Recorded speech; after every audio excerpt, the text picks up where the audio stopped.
How's it going, everyone? This is Guide to Everything. In today's video, I'll quickly show you on how you can make transparent background for your KRITA animation. So the first thing that you want to do is to, of course, head over to your animation workspace. I'm just going to click on animation. And once you're inside, click on the image drop-down menu.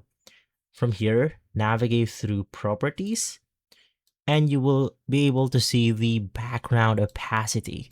You just have to make sure that you turn the background opacity to 0. And basically from there, just click on the OK button and it will now transfer our background into a transparent one. So let's go ahead and create a new one because actually it's not rendering for myself.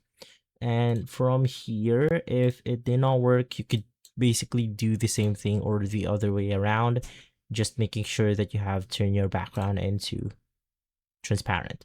But generally, that's how you do it. It's going to be 0. And basically, from there, you are good to go. And so, guys, if this video has been helpful, leave a like, subscribe, and follow us for more videos like this.